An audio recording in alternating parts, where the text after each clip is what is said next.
কুরআনুল কারীমের ষষ্ঠ পারার ৬ নম্বর পারার তাফসীর হবে। আর এই ষষ্ঠ পারায় কুরআনে কারীমের ২টি সূরার কিছু অংশ অবস্থান করছে। সূরা নিসা ১৪৮ নম্বর আয়াতে কারিমা থেকে ১৭৬ নম্বর আয়াতে কারিমা, অর্থাৎ সূরা নিসা শেষ হয়েছে ষষ্ঠ পারায়। আবার ষষ্ঠ পারায় সূরা মায়েদা শুরু হয়েছে এবং ৮২ নম্বর আয়াতে কারিমা ষষ্ঠ পারার সর্বশেষ আয়াত। তাহলে আজকে আল কুরআনুল কারীমের ৬ নম্বর পারার মৌলিক মূল বিষয়গুলো নিয়ে আলোচনা হবে। একটি পারার উপরে ৬ নম্বর পারা। আর আলোচনার সূরাগুলো হলো সূরা নিসার ১৪৮ থেকে ১৭৬ শেষ পর্যন্ত এবং সূরা মায়েদার ১ নম্বর আয়াতে কারিমা থেকে ৮২ নম্বর আয়াতে কারিমা পর্যন্ত। মহান আল্লাহ রাব্বুল আলামিন আমাদের সকলকে শুরু থেকে নিয়ে শেষ পর্যন্ত সবগুলো কথা ইখলাস ও বিনয়ের সাথে আমলের নিয়তে বলার এবং শোনার তৌফিক দান করেন। আজকে ৬ নম্বর পারার প্রথম যে আয়াতে কারিমা সূরা নিসার ১৪৮ নম্বর আয়াতে কারিমা, আল্লাহ তাআলা কি বলছেন? লা ইউহিব্বুল্লাহুল জাহরা বিস-সুই মিনাল কওলি ইল্লা মান যুলিম ওয়া কানা আল্লাহু সামিআন আলীমা। লা ইউহিব্বুল্লাহুল জাহরা বিস-সুই মিনাল কওল। আল্লাহ তাআলা ইরশাদ ফরমান যে নিশ্চয়ই আল্লাহ রাব্বুল আলামিন মন্দ কথা, সমালোচনা, প্রচার করা এটাকে পছন্দ করেন না। খারাপ কথা, মন্দ কথা প্রচার করা হোক, সমালোচনা প্রচার করা হোক, এটাকে আল্লাহ তাআলা পছন্দ করেন না। ইল্লা, তবে হ্যাঁ, মান যুলিম, যার প্রতি জুলুম করা হয়েছে, অন্যায় করা হয়েছে। ওয়া কানা আল্লাহু সামিআন আলীমা, আল্লাহ তাআলা হলেন সর্বশ্রোতা, সবকিছু শোনেন এবং তিনি মহাজ্ঞানী। ৬ নম্বর পারার প্রথম যে আয়াতে কারিমা সূরা নিসার ১৪৮ নম্বর আয়াতে কারিমার শাব্দিক অর্থ দাঁড়ালো মন্দ কথা, সমালোচনা, প্রচারণা আল্লাহর কাছে পছন্দনীয় নয়। তবে যেই ব্যক্তি মাজলুম, অত্যাচারিত, নিপীড়িত, তার ক্ষেত্রে এটা দোষণীয় নয়। এমনিভাবে পরবর্তী আয়াতে কারিমা সূরা নিসার ১৪৯ নম্বর আয়াতে কারিমা, ইন তুবদু খায়রান আও তুখফুহু আও তা'ফু আন সুইন ফাইন্নাল্লাহা কানা আফুওয়ান কাদিরা। আল্লাহ তাআলা বলেন, যদি তোমরা কোনো কল্যাণমূলক বিষয়, কোনো কথা প্রকাশ করো, গোপন করো, একটা হলো প্রকাশ করা, আরেকটি হলো অথবা আও তুখফুহু, সেটাকে যদি গোপন করো, আও তা'ফু আন সু, অথবা কোনো মন্দ বিষয়কে তোমরা ক্ষমা করে দাও, ফাইন্নাল্লাহা কানা আফুওয়ান কাদিরা, জেনে রাখো নিশ্চয়ই আল্লাহ তাআলা হলেন ক্ষমাশীল এবং তিনি ক্ষমতাধর, শক্তিধর। এই আয়াতে কারিমার তাফসীর লিখতে গিয়ে মুফাসসিরিনে কেরামগণ লিখেছেন, কেউ যদি কাউকে গালি দেয়, মন্দ কথা বলে, তাহলে যাকে গালি দেওয়া হয়েছে, মন্দ কথা বলা হয়েছে, তার হক, অধিকার রয়েছে, সেও তাকে মন্দ কথা বলতে পারবে, এতে তার গুনাহ হবে না। তবে সীমা লঙ্ঘন করা ঠিক হবে না, এটি তার জন্য বৈধ আছে। কিন্তু উত্তম হলো তার জন্য গালিদাতাকে, অপমানকারীকে ক্ষমা করে দেওয়া, এটা হলো উত্তম। হাসান বসরি রাহমাতুল্লাহ আলাই এই প্রেক্ষিতে তিনি বলেছেন, এভাবে দোয়া করো যে হে আল্লাহ, যে আমার প্রতি অন্যায় করেছে, জুলুম করেছে, আমাকে মন্দ কথা বলে অপমানিত করে কষ্ট দিয়েছে, আপনি তার ব্যাপারে, আপনি আমার ক্ষেত্রে সাহায্যকারী হন আর আমার হকটা তার কাছ থেকে বের করে আনেন, আদায়ের তৌফিক দান করেন। তাহলে কেউ কাউকে গালি দিয়ে, মন্দ কথা বলে কষ্ট দেয় যদি, সেক্ষেত্রে বিপরীত প্রতিবাদ করা জায়েজ আছে, কিন্তু তার থেকে অতিরিক্ত করা যাবে না।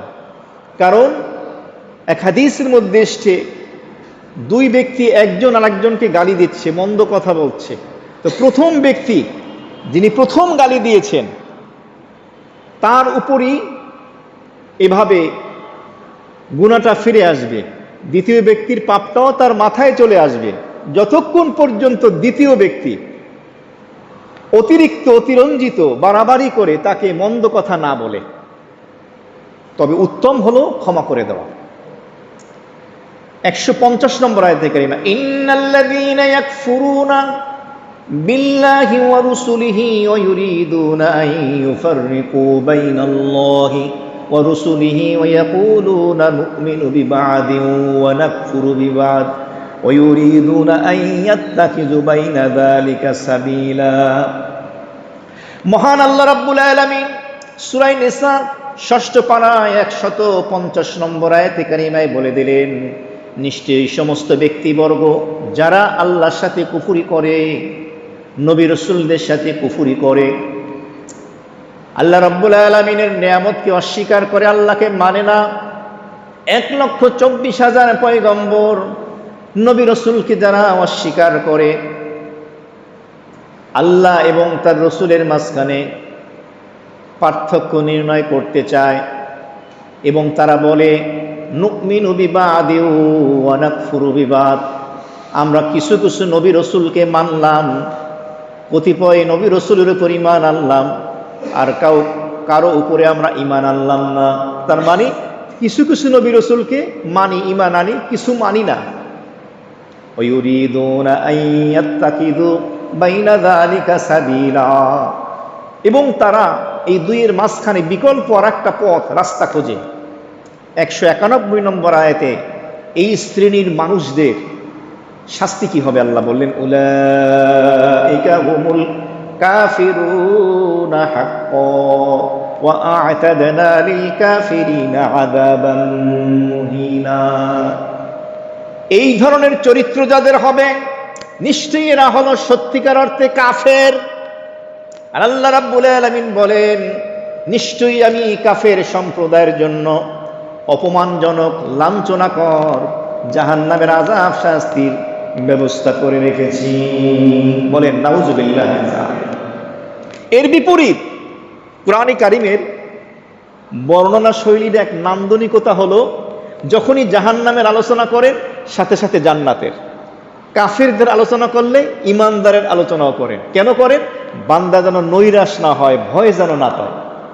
তুমি কুফরি ছেড়ে দাও, শিরিক ছেড়ে দাও, ইমানের পথে আসো, সিরাতে মুস্তাকিমের পথে হাঁটো, ইমানদার হয়ে যাও, তোমার জন্য তো জান্নাত।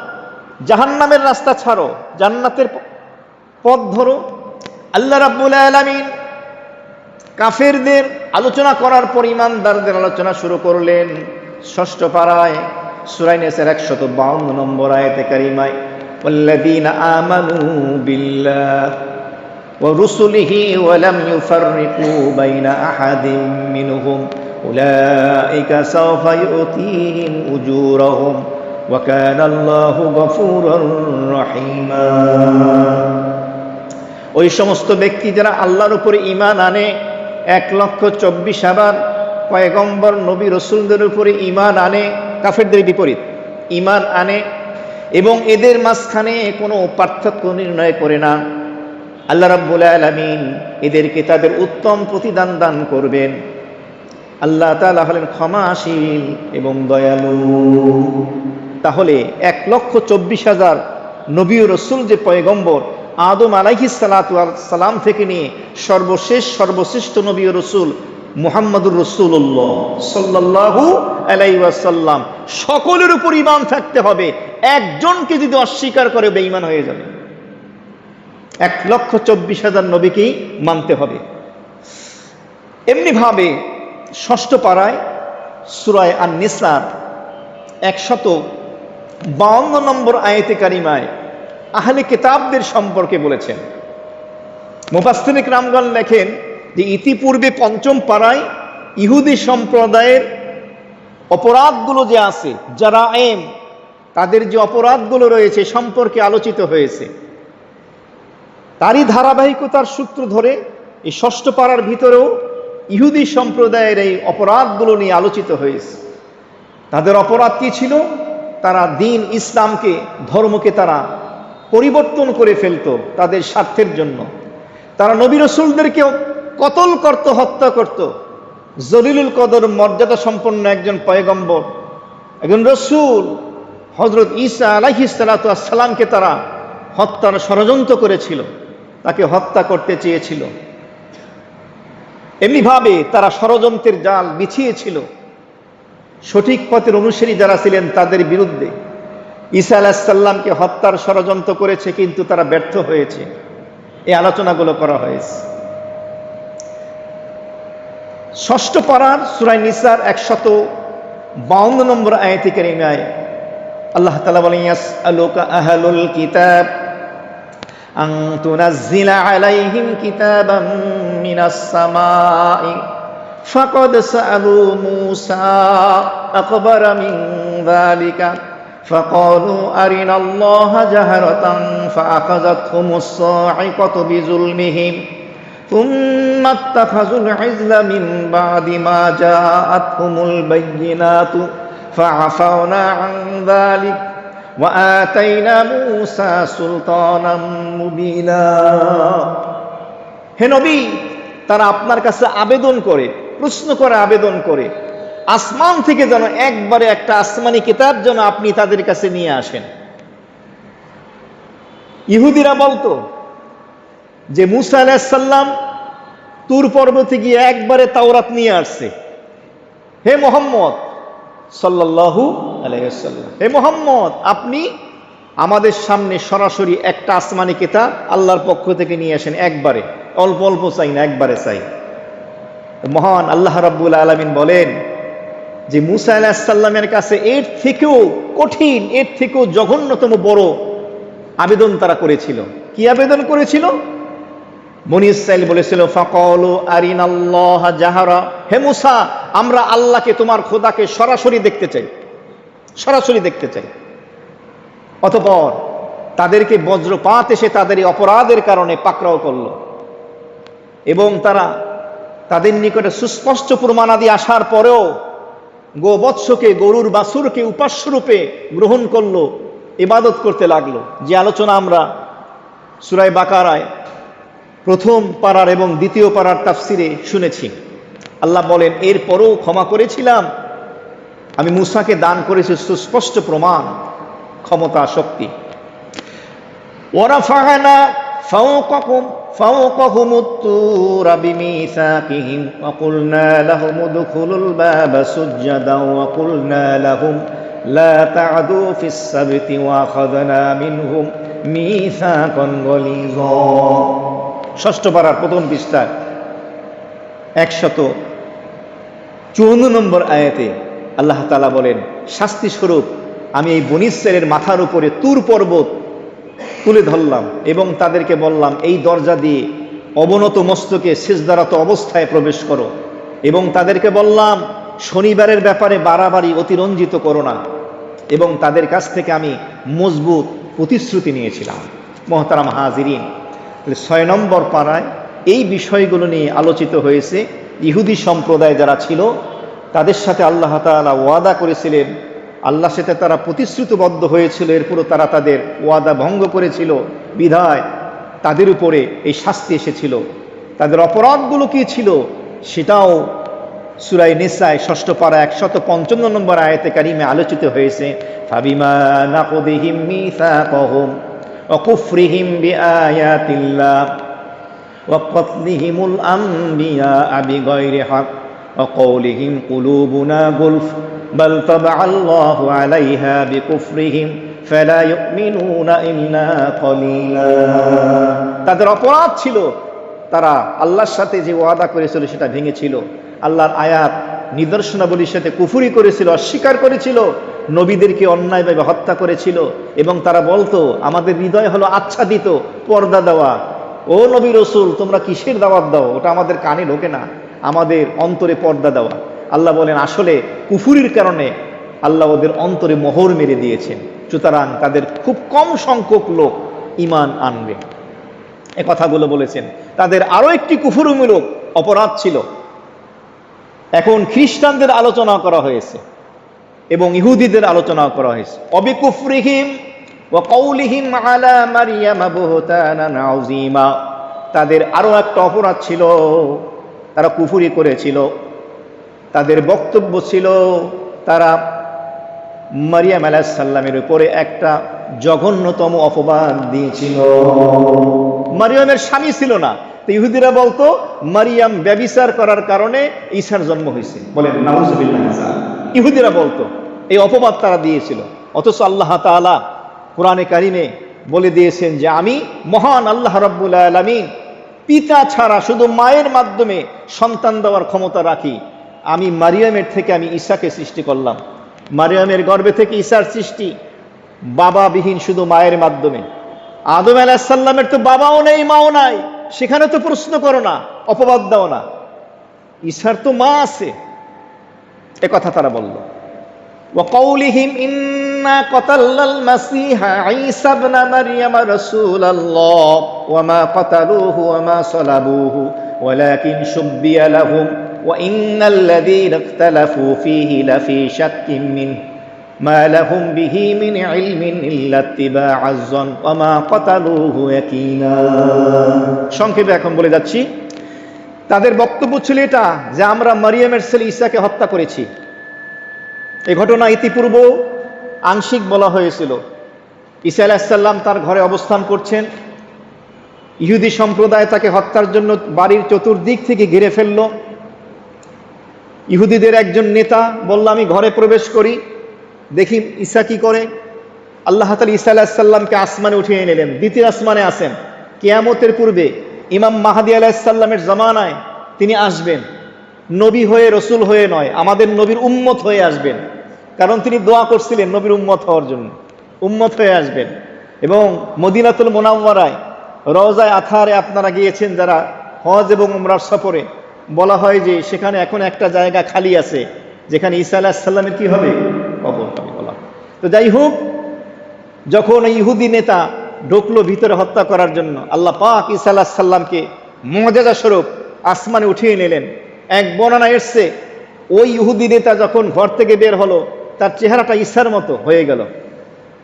তো ইহুদি যারা চারপাশে ছিল নেতৃবৃন্দ, তারা করলেই তো ঈসা বের হইতেছে, মারো, মেরে ফেললো। মারার পরে শুলিতে চড়াইলো এবং তারা বলল কি আমরা ঈসাকে হত্যা করেছি। কিন্তু তাদের মধ্যে কয়েকটা দল হয়ে গেল। একটা দল বলো হত্যা করছি, আর একটা দল বলল যে আমাদের নেতা তো ঘরে ঢুকছে, সে তো বের হয় নাই। এই যদি ঈসা হয় তাহলে আমাদের নেতা কই? এই যদি আমাদের নেতা হয় তাহলে ঈসা কই? এ কথাটা আল্লাহ তাআলা এখানে আলোচনা করেছেন। ওমা কাতালুহু, তারা ঈসাকে হত্যা করতে পারে নাই। ওমা সালাবুহু, তারা ঈসাকে শুলিবিদ্ধ করতে পারে নাই, ক্রুশবিদ্ধ করে।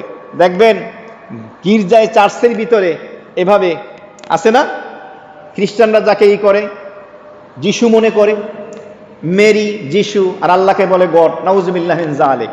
এটা ওয়ালাকিন শুব্বিহা লাহুম, কিন্তু তাদের ভিতরে এটা বিভ্রান্তি হয়ে গেল। নেতা হইলে ঈসা কই, ঈসা হইলে নেতা কই? আল্লাহ পাক এই কথাটা বলিয়ে দিলেন এবং বললেন ওমা কাতালুহু ইয়াকিনা, নিশ্চিত ঈসাকে তারা হত্যা করে নাই। বার রাফাহুল্লাহু ইলাইহি, বরং আল্লাহ তাআলা ঈসা আলাইহিস সালামকে তার কাছে আসমানে, দ্বিতীয় আসমানে উঠিয়ে নিয়ে গেছেন। বলুন সুবহানাল্লাহ। তাহলে আহলে সুন্নাত ওয়াল জামাত, আমাদের মুসলমানদের আকীদা, ধর্মীয় বিশ্বাস হলো ঈসা আলাইহিস সালাম কি হন নাই, মৃত্যুবরণ করেন নাই, তিনি জীবিত আছেন দ্বিতীয় আসমানে, কিয়ামতের পূর্বে আবার নেমে আসবেন। এই বিশ্বাস যদি কেউ না রাখে সে বেঈমান হয়ে যাবে। কারণ এই বিশ্বাস মুসলমানদের না, খ্রিস্টানদের। কাদের? বুঝতে পারছেন? খ্রিস্টানদের একটা উসুল নীতি হলো, তাদের মধ্যে কেউ যদি কোনো অপরাধ করে, অন্যায় করে, তারা গির্জায়, চার্চে চলে যায়। যাওয়ার পরে একটা কক্ষ আছে, সেই কক্ষের ভিতরে ঢোকে, আর ওই গির্জার চার্চের যে ফাদার আছে, ধর্মীয় গুরু, উনি বাইবেল নিয়ে আসে, আর অপরাধকারী তার অপরাধগুলো স্বীকার করে। স্বীকার করার পরে সে যত অপরাধ করছে না মাফ হয়ে যায়। এবং তারা বলে যে আমরা যতই অপরাধ করি কিয়ামত পর্যন্ত, আমাদের সকল অপরাধের শাস্তি ঈসা নিহত হয়ে, শুলিবিদ্ধ হয়ে চলে গেছেন, সুতরাং আমাদের আর কোনো শাস্তি হবে না।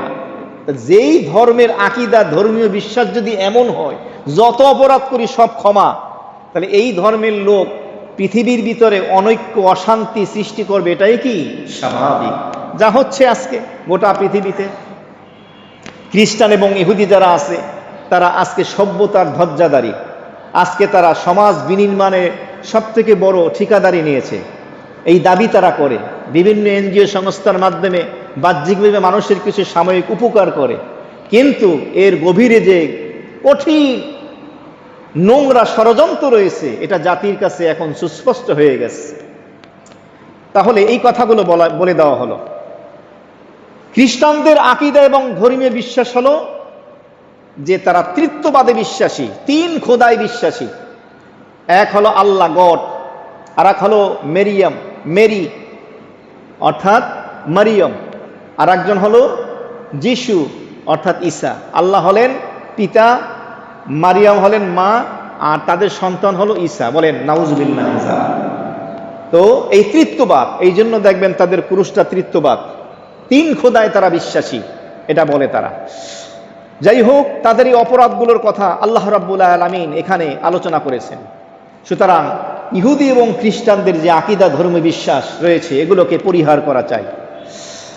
এরপরে মহান আল্লাহ রাব্বুল আলামিন সূরা নিসা এমনিভাবে 163 নম্বর আয়াতে আলোচনা করেন, ইন্না আওহাইনা ইলাইকা কামা আওহাইনা ইলা নূহিন ওয়ান নাবিয়িনা মিন বাদি ওয়া আওহাইনা ইলা ইব্রাহিম ওয়া ইসমাঈল ওয়া ইসহাক ওয়া ইয়াকুব ওয়াল আসবাতি ওয়া ঈসা ওয়া আইয়ুব ওয়া ইউনুস ওয়া হারুন ওয়া সুলাইমান ওয়া আতাইনা দাউদা জাবুরা। আল্লাহ বলে, নিশ্চয়ই ও নবী মুহাম্মদ সাল্লাল্লাহু আলাইহি ওয়াসাল্লাম, আপনার কাছে আমি জিবরাইলের মাধ্যমে ওহী প্রেরণ করি, প্রত্যাদেশ দেই, আমার বিধিবিধানাবলী আপনার কাছে দেই। যেমনি ভাবে আমি ওহী প্রেরণ করেছি এভাবে নূহ আলাইহিস সালামের কাছে এবং নূহ আলাইহিস সালামের পরবর্তী যে নবী রাসূল যারা আসছেন তাদের কাছে। কারণ নূহ আলাইহিস সালামকে আদমের সানি বলা হয়, দ্বিতীয় আদম। আমি ওহী প্রেরণ করেছি ইব্রাহিমের কাছে, ইসমাইল, ইসহাক, ইয়াকুব, ঈসা, আইয়ুব, ইউনুস, হারুন, সুলাইমান, ওই সকল পয়গম্বরদের কাছেও আমি ওহী পাঠিয়েছি, যেভাবে আপনার কাছে ওহী পাঠাচ্ছি। আর দাউদ আলাইহিস সালামকে জাবুর নামক কিতাব আমি দান করেছি। এ কথাগুলো মহান আল্লাহ রাব্বুল আলামিন নবীজিকে শোনালেন। এরপরে 164 নম্বর আয়াতে বলেন, রুসুলান কদ কসাসনাহুম আলাইকা মিন ক্বাবলু ওয়া রুসুলান লাম নাকসুসহুম আলাইক ওয়া কাল্লামাল্লাহু মূসা তাকলিমা। আল্লাহর রসুলকে আল্লাহ তাআলা বলেন, অনেক রসুল এমন আছে যাদের আলোচনা ইতিপূর্বে ও নবী মুহাম্মদ সাল্লাল্লাহু আলাইহি ওয়াসাল্লাম আপনার কাছে আমি করেছি। আমার অনেক রসুল এমন আছে যাদের আলোচনা আপনার কাছে আমি করি নাই। কারণ কোরআনে কারিমে মাত্র 25 জন নবীর নাম আছে, অথচ নবী রসুলের সংখ্যা হলো 1,24,000। এবং আল্লাহ তাআলা বললেন যে মূসা আলাইহিস সালামের সাথে আল্লাহ সরাসরি কথা বলেছেন, সুবহানাল্লাহ। এই জন্য তার উপাধি হলো মূসা কালিমুল্লাহ। রুসুলাম মুবাশশিরিনা ওয়া মুনযিরিন লিআল্লা ইয়াকুনা লিন-নাসি আলাল্লাহি হুজ্জাতুন বা'দার রুসুল ওয়া কানা আল্লাহু আজিজান হাকীমা। নবী রাসূল যাদেরকে পাঠানো হয় এদের কাজ কি? আল্লাহ বললেন এরা হলো মুবাশশিরিন, জান্নাতের সুসংবাদ দেয় তার উম্মতদেরকে নিজ নিজ জমানায়। মুনযিরিন, তারা জাহান্নামের ভীতি প্রদর্শন করে। তাহলে বোঝা গেল যে নবী এবং রসুলদের কাজ সব থেকে দামি কাজ, সব থেকে গুরু দায়িত্ব তারা পালন করেছেন। কিয়ামত পর্যন্ত এই গুরু দায়িত্ব উম্মতের যেই অংশ পালন করবে তারাও উম্মতের শ্রেষ্ঠ উম্মত, শ্রেষ্ঠ ব্যক্তিত্ব।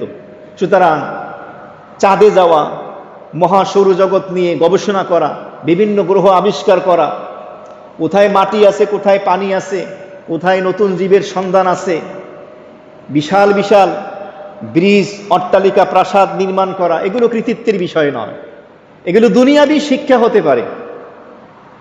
সম্মানের মর্যাদার বিষয় হলো শিক্ষিত অশিক্ষিত যেই হোক তারা যদি নবী রসুলের পদাঙ্ক অনুসরণ করে। আপনি যেই যেই সেক্টরে আছেন, চাকরি করেন, ব্যবসা করেন, কর্মস্থলে, ঘরে বাইরে, দেশ বিদেশ, প্রবাসে, যেখানেই থাকেন, সুযোগ মতো যদি আপনি নবী রাসূলের এই দায়িত্ব পালন করেন, জান্নাতের পথের দিকে মানুষদেরকে ডাকেন, নেক আমলের দিকে, জাহান্নামের থেকে বিরত রাখার ফিকির করেন, কিভাবে মানুষকে ফেরানো যায় গুনাহ থেকে, তাহলে এটা হলো সব থেকে মর্যাদা সম্পন্ন পদমর্যাদা। আল্লাহ আমাদের বোঝার এবং আমলের তৌফিক দান করেন। তো এই কথাগুলো মহান আল্লাহ রাব্বুল আলামিন সূরা নিসার ভিতরে ৬ষ্ঠ পারায় আলোচনা করেছেন। এমনিভাবে ১৭০ নম্বর আয়াতে কারিমায় সূরা নিসা রাব্বুল আলামিন বলেন, ইয়া আইয়ুহান নাস قد جاءكم الرسول بالحق من ربكم فآمنوا خيرا لكم। ও মানব সম্প্রদায়, নিশ্চয়ই তোমাদের কাছে সত্য রসুল তোমাদের রবের পক্ষ থেকে এসছে, অতএব তার প্রতি ঈমান আনো, বিশ্বাস স্থাপন করো, তোমাদের জন্য মঙ্গল হবে, কল্যাণকর হবে। ওয়া ইন তাকফুরু ফাইন্না লিল্লাহি মা ফিস সামাওয়াতি ওয়াল আরদ। আর যদি তোমরা অস্বীকার করো, কুফরি করো, জেনে রাখো নিশ্চয়ই আসমান এবং জমিনে যা কিছু আছে সব কিছুর মালিক আল্লাহ। আল্লাহর কিছু আসে যায় না। ওয়াকানা আল্লাহু আলিমান হাকীমা। আল্লাহ তাআলা হলেন মহাজ্ঞানী, প্রজ্ঞাময়। এরপর রব্বুল আলামিন আহলে কিতাবদেরকে সম্বোধন করে বলছেন, ইয়া আহলাল কিতাব লা তাগলু ফি দীনিকুম। ও আহলে কিতাবরা, তোমরা তোমাদের দ্বীনের ধর্মের ব্যাপারে গুলু করো না, অতিরঞ্জিত বাড়াবাড়ি করো না। একটা হলো ইফরাত আর একটা হলো তাফরিদ। এর মাঝখানে হলো সিরাতে মুস্তাকিম। বাড়াবাড়ি সারাসারি, এর মাঝামাঝি হলো সিরাতে মুস্তাকিম। অনেকে ধর্ম পালন করতে গিয়ে, ধর্ম প্রচার করতে গিয়ে, ধর্মের প্রবক্তা যারা আছেন, লেকচারার আছেন, এমনভাবে ইসলামকে, দিনকে, কোরআন এবং হাদিসকে উম্মাহের সামনে পেশ করেন, সাধারণ মুসলমান ভয় পেয়ে যায়। এখন পর্যন্ত দিনের সহি বুঝি তার ভিতরে আসে নাই, মাত্র সে মজলিসে আসা শুরু করেছে, এখনই দাড়ির ওয়াজ শুরু হয়ে গেছে, এখনই পর্দার ওয়াজ শুরু হয়ে গেছে। আগে তো খোলা গরম হইতে দাও, তারপরে না রুটি সেকবা। রুটি সেকতে গেলে খোলা গরম না থাকলে তো রুটি নষ্ট হয়ে যাবে। যুবক হাতে হয়তো ট্যাটু আঁকা, নামাজ পড়তে মসজিদে ঢুকছে, মুরব্বী পাশে বসে উজু করতেছে, শুরু হয়ে গেছে ডাকডাপট, রাগারাগি। কিশোর যুবক উজু করতেছে, উজু হয় না, মুরব্বী ডাকাটাকি শুরু করছে, আরে মুরব্বী আগে তো মসজিদে ঢুকতে দেন, যা করে করুক, ও 3 কোয়ার্টার পরে ঢুকুক, অসুবিধা নাই, গেঞ্জি পরে ঢুকছে কোনো অসুবিধা নাই, ঢুকতে দাও, বসতে দাও, আল্লাহর রহমতের ঘরে ঢুকতে দাও, কথা শুনতে দাও, সময় হলে অটোমেটিক ঠিক হয়ে যাবে। দিল তৈরি হয়ে গেলে সব ঠিক হয়ে যাবে। ভিতরে যখন আগুন লাগবে বাইরে সেটা প্রকাশ পাবেই, জোর করে কিছু করাইও না। তো দিন কিভাবে পেশ করতে হবে এটার থেকেও আজকে উম্মাহ গাফেল। বিশেষ করে ওয়াজ মাহফিলের প্রফেশনাল বক্তা যারা আছেন তাদের আলোচনায় বাংলাদেশের মহিলা সমাজ, নারী সমাজ প্রচন্ড মাত্রায় বিরক্ত। তাদের কথা বলার বাচন ভঙ্গি, শব্দচয়ন, যে প্রেজেন্টেশন হয় যথেষ্ট পরিমাণে বাড়াবাড়ি হয়ে যায়, যার কারণে তারা দিন থেকে অনেক দূরে সরে যায় এবং ভয় পায়, ওরে বাবা আমি যদি ইসলামকে পরিপূর্ণ লালন করতে যাই, পালন করতে যাই, আমার তো দুনিয়া ছাড়তে হইবে, বৈরাগী হওয়া লাগবে। অথচ ইসলাম হলো সব থেকে বড় আধুনিক, এর থেকে আর হতে পারে না। সুতরাং বিষয়টি লক্ষ্য রাখা চাই। এমনি ভাবে আল্লাহ বলেন, ওয়ালা তাকুলু আলাল্লাহি ইল্লাল হক। আল্লাহর ব্যাপারে সঠিক কথা না জানা পর্যন্ত, যথার্থ না জানা পর্যন্ত কিছু বলো না, সঠিকটাই বলো। ইন্নামাল মাসিহু ঈসা ইবনু মারইয়াম রাসূলুল্লাহি ওয়া কালিমাতু। জেনে রাখো মারইয়ামের ছেলে যে ঈসা, সে তো হলো আল্লাহর রসুল, আল্লাহর ছেলে নয়, সে তো আল্লাহর কালিমা। জিবরাইল আমিন আল্লাহর পক্ষ থেকে মারইয়াম যখন হা করেছে, ফু দিয়েছে, এই আল্লাহর কালিমা, হুকুম, এর মাধ্যমে ঈসার সৃষ্টি হয়েছে। আলকাহা ইলা মারইয়াম ওয়া রূহুম মিন। আল্লাহ তাআলা জিবরাইলের মাধ্যমে তার এই কালিমাটাকে মারইয়ামের দিকে এলকা করেছেন, নিক্ষেপ করেছেন। আল্লাহ পাকের পক্ষ থেকে সে হলো একটা রূহ। ফাআমিনু বিল্লাহি ওয়া রুসুলি। সুতরাং তোমরা আল্লাহর উপরে এবং তার সকল নবী রাসূলদের উপরে ঈমান আনো। ওয়ালা তাকুলু সালাসা। তোমরা তৃতীয়বাদ বলো না। সালাসা মানে তৃতীয়বাদ, 3 খোদা। ওই যে বলছি আল্লাহ, মারিয়াম, যিশু, খ্রিস্টানদের যে আকীদা। আল্লাহ বলেন ওয়ালা তাকুলু সালাসা, খোদা 3 জন, স্রষ্টা, খালেক আল্লাহ 3 জন, এটা বলো না, এটা শিরিক, তোমার ঈমান ভেঙে চুরমার হয়ে যাবে। ইনতাহু, যদি তোমরা তৃতীয়বাদ থেকে ফিরে আসো, এক খোদায় যদি বিশ্বাসী হও, যেমন হিন্দু সম্প্রদায় শত শত তাদের খোদা, গণেশ, কালী, দুর্গা, সরস্বতী, কত কিছু আছে। এটা কি জায়েজ? এটাও শিরিক। এক খোদায় বিশ্বাসী হতে হবে।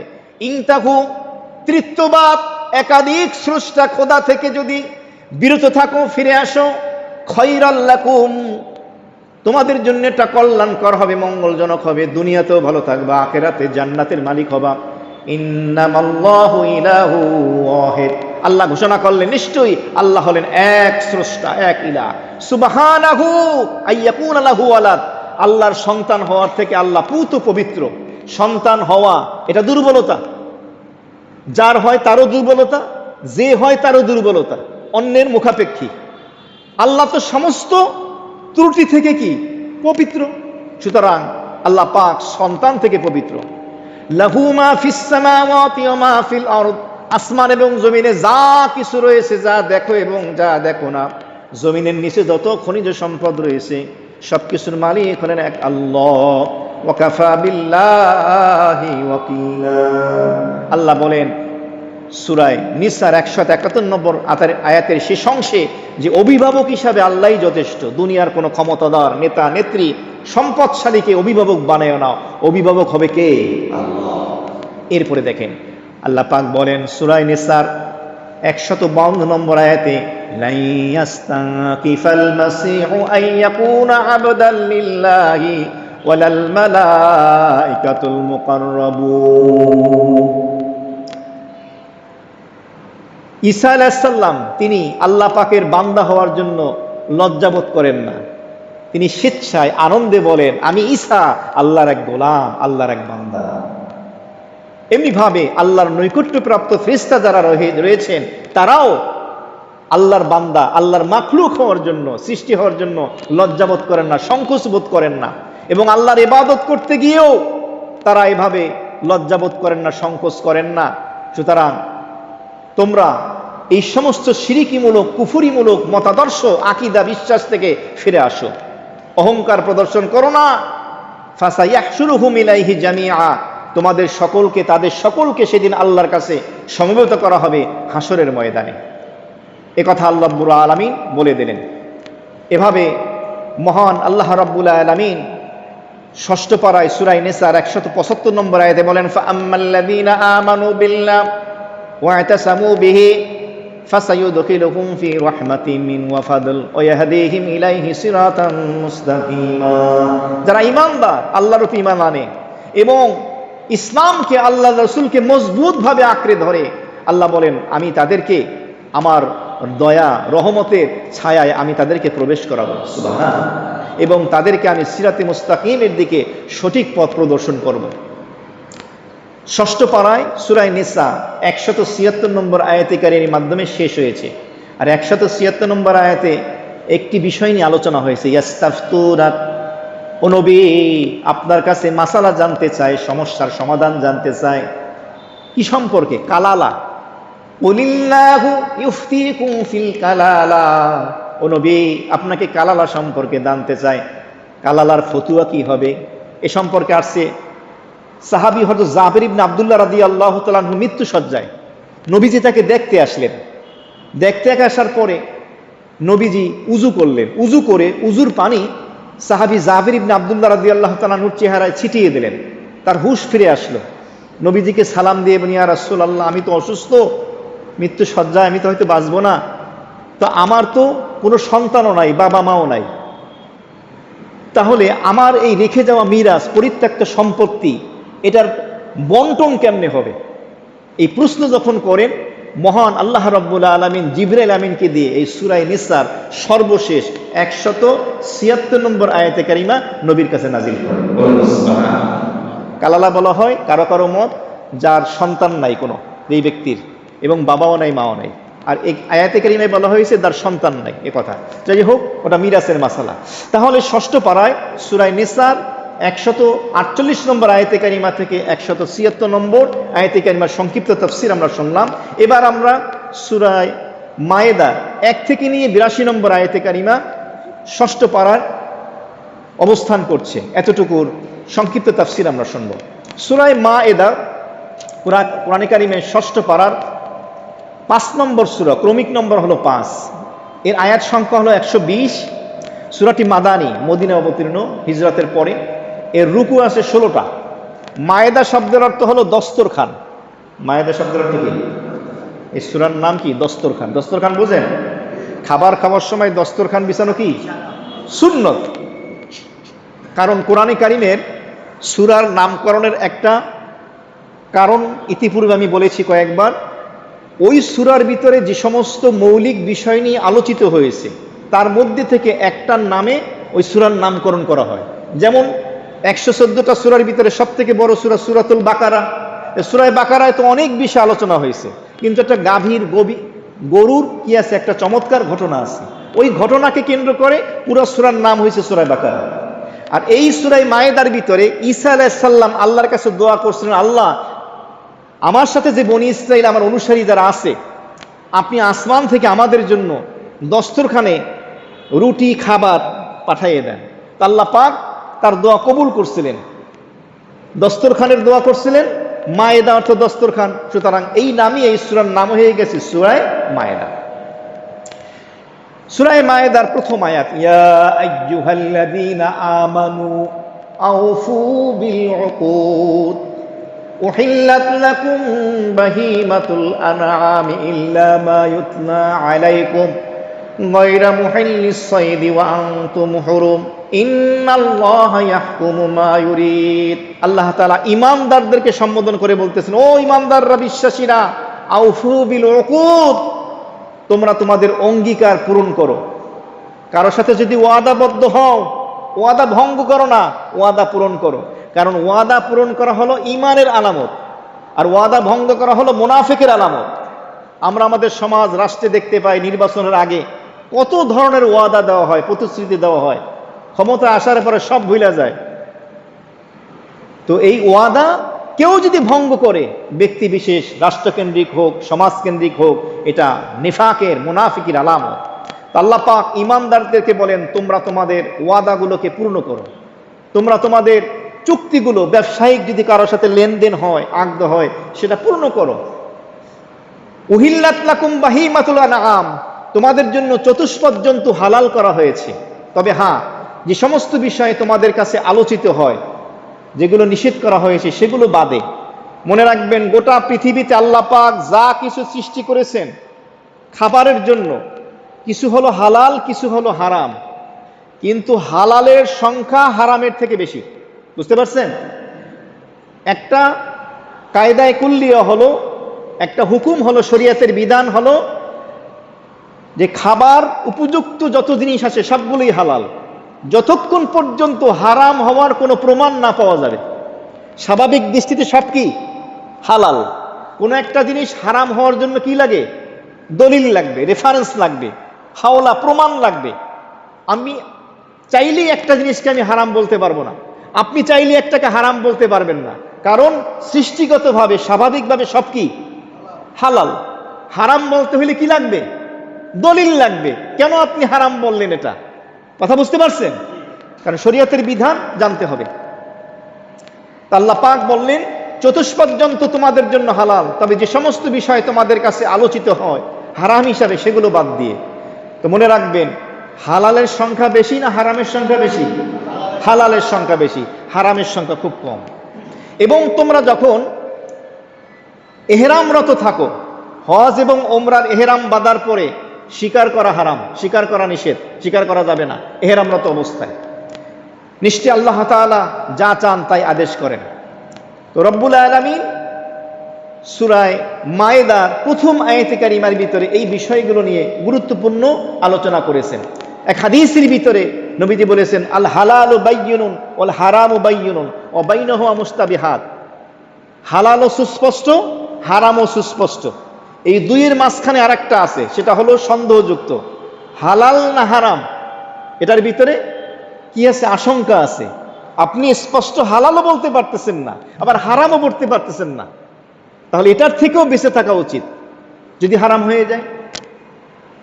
তো মহান আল্লাহ রাব্বুল আলামিন ষষ্ঠ পারায় সূরা মায়েদার ভিতরে ঈমানদারদেরকে সম্বোধন করে দ্বিতীয় আয়াতে বলেছেন, ইয়া আইয়ুহাল্লাযীনা আমানু লা তুহিল্লু শাআইরাল্লাহ।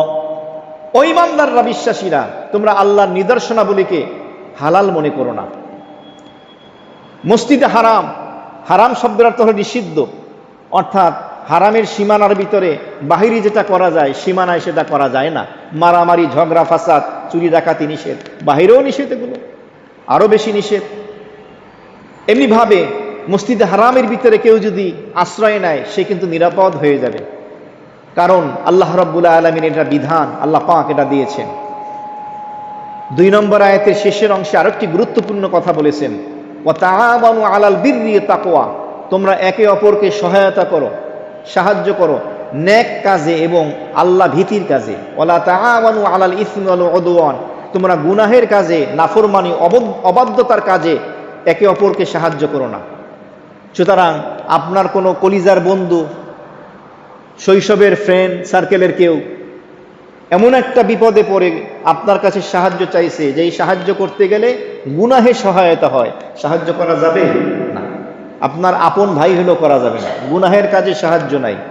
নেকের কাজে আপনি সাহায্য করবেন, সে আপনার আত্মীয় না হলেও, রক্তের সম্পর্ক না হলেও। ওয়াত্তাকুল্লাহ, আল্লাহকে ভয় করো, ইন্নাল্লাহা শাদীদুল ইকাব, নিশ্চয় আল্লাহ তাআলা তিনি হলেন কঠিন শাস্তিদাতা। এবার কান লাগান, সূরা মায়েদার 3 নম্বর আয়াতে কারিমার ভিতর আল্লাহ তাআলা আলোচনা করবেন কোন কোন জিনিস খাওয়া হারাম। সংক্ষেপে এখানে বলবেন, হুররিমাত আলাইকুমুল মাইতাতু ওয়াদ-দামু ওয়া লাহমুল খিনসিরি ওয়া মা উহিল্লা লিগাইরিল্লাহি বিহি ওয়াল মুনখানিকাতু ওয়াল মাওকুদাতু ওয়াল মুতারাদ্দিয়াতু ওয়ান নাতিহাতু ওয়া মা আকালাস সাবউ ইল্লা মা যাক্কাইতুম ওয়া মা যুবিহা আলান নুসবি ওয়া আন তাস্তাকসিমু বিল আজলাম যালিকুম ফিস আল-ইয়াওমা ইয়াইসাল্লাযীনা কাফারু মিন দীনিকুম ফালা তাখশাওহুম ওয়াখশাউন। হুররিমাত আলাইকুম, আল্লাহ পাক বলেন তোমাদের উপর হারাম করা হয়েছে মাইতা, মৃত প্রাণী। প্রতিদিন ঢাকা শহরে ট্রাকে ট্রাকে ফজরের নামাজের আগে মধ্যরাতে হাজার হাজার মুরগি ঢোকে কিনা, কথা কয় না? আর এই মুরগির ভিতরে শত শত মুরগি চাপা খাইয়া মারা যায় কিনা, ফালাইয়া দেয় না? সেটার বিজনেস আছে, ওগুলোর আলাদা লোক আছে। কারণ একটা মুরগি আপনাকে যদি দিয়ে দেয়, জবাই করে দিলে যেই স্বাদ, মরাটা দিলে তো একই বইবেন, আপনি তো বুঝবেন না এটা জীবিত মৃত। আপনি জীবিত মুরগি খাইলেন না মরা খাইলেন কিছু বুঝবেন না। এই জন্য মুরগির দোকানেও সামনে বসে জবাই করাবেন, সামনে বসে চামড়া খোলার পরে সরাসরি নিয়ে আসবেন, এটা যাতে করে আপনি মৃত প্রাণী না খান। বলা হয় যে এরকম মরা মুরগিগুলো অনেক হোটেল রেস্তোরাঁ তারা এইভাবে কি করে সাপ্লাই দেয়, গ্রিল বানায় বিভিন্ন রকমের। আর বিশেষ করে যে মেসের খাবারগুলো আছে, 30 টাকায় মুরগি দিয়ে খাবার দেয়, কেমনে বলেন তো? 50 টাকায় 2 বেলা মুরগি দিয়ে খাবার কেমনে দেয়? ও বাপের বাড়ি থেকে নিয়ে আসে। তো যেখানে দাম একটু কম ওখানে সন্দেহ হওয়ার কি আছে, সম্ভাবনা আছে। আমি বলি না যে তারা মরা মুরগি খাওয়ায়, মৃত প্রাণী হারাম। আল্লাহ বলতেছেন হুররিমাত আলাইকুমুল মাইতা, মৃত প্রাণী তোমাদের জন্য হালাল করা হয়েছে। হ্যাঁ, আপনার বাসায় একটা মুরগি আনছেন, হাঁস আনছেন, দেখতেছেন যে ছটফট করতেছে, মারা যাবে, আপনি সাথে সাথে বিসমিল্লাহ আল্লাহু আকবার জবাই করে ফেললেন, এটা হালাল, কারণ সে তো এখনো মারা যায় নাই। একটা গরু হঠাৎ করে গরুর হাটে আনছে বিক্রির জন্য, হঠাৎ অসুস্থ হয়ে পড়ছে, মারা যায় নাই, সাথে সাথে বিসমিল্লাহ বলে জবাই করলে এটা কি খাওয়া কি আছে? হালাল আছে। এটা আপনি খাবেন কি খাবেন না সেটা ভিন্ন প্রশ্ন। এরপর আল্লাহ বলেন ওয়াদ-দাম, দাম মানে রক্ত। এই রক্ত দ্বারা উদ্দেশ্য দামে মাসফু, প্রবাহিত রক্ত। কোন প্রাণী জবাই করার সময় যে রক্তটা বের হয়, বুঝতে পড়তে পারছেন? মুরগি জবাই করলেন, হাত জবাই করলেন, গরু জবাই করলেন, জবাই করার সময় যে গরম রক্তটা বের হয়, এই রক্তটা হারাম। বলবেন তাহলে অন্য রক্ত কি হালাল? কারণ গরুর যে প্রাণীর যে আপনি জবাই করেন, একটা বর্ণনা অনুযায়ী পাওয়া যায় ওই রক্তটা গরুর দেহের বিভিন্ন মাংসে অংশ হয়ে যায় বা একটা অংশে রূপান্তরিত হয়ে যায়, ওটা হারাম না, ওটা হালাল। হারাম হলো দমে মাসফু, জবাইয়ের সময় যে প্রবাহিত গরম রক্তটা বের হয়, এটা হারাম। ওয়া লাহমুল খিনজির, শূকরের গোশত হারাম। অনেক পাড়া আছে, মুসলমান আছে ইন্ডিয়া যে শূকরের গোশত খায়, নাউজুবিল্লাহ। শূকরের গোশত ঢাকায় আছে, বংশান্ন কথায় বিক্রি করে, অমুসলিমরা খায়, মুসলমানের জন্য কি হারাম শূকরের গোশত। ওমা উহিল্লা লিগাইরিল্লাহ বিহি, এবং আল্লাহ ছাড়া অন্য কারো নামে যেই প্রাণী জবাই করা হয়েছে ও বিসমিল্লাহ নিয়ে যদি করে ওটা হারাম। অনেক বেদাতি ভণ্ডপীরের মুরিদ আছে, ওর বাবার নামে সুরেশ্বরীর নামে জবাই করে, আল্লাহ ছাড়া অন্য কারো নামে যদি জবাই করে, নবীর নামেও যদি করে, হারাম, পুরো প্রাণীটা হারাম হয়ে যাবে। জবাই হবে কার নামে? এখানে মনে রাখবেন, প্রাণী যেটা জবাই করে খেতে হয়, মাছ কিন্তু জবাই হয় না, মাছ কাটে। হাঁস, মুরগি, গরু, ছাগল যেগুলো জবাই করা হয়, ইচ্ছাকৃত কেউ যদি বিসমিল্লাহ না বলে জবাই করে ফেলায়, এরপরে যদি 100 বার বিসমিল্লাহ বলে, কাজ হবে না।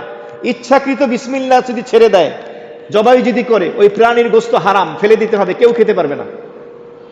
আর যদি ভুলে জবাই করে, বিসমিল্লাহ বলতে ভুলে গেছে তাড়াহুড়ার ভিতরে, গরু ছটফট করতেছে, ভুলে যখনই স্মরণ হলে বিসমিল্লাহ বললো, তাহলে এটা কি আছে?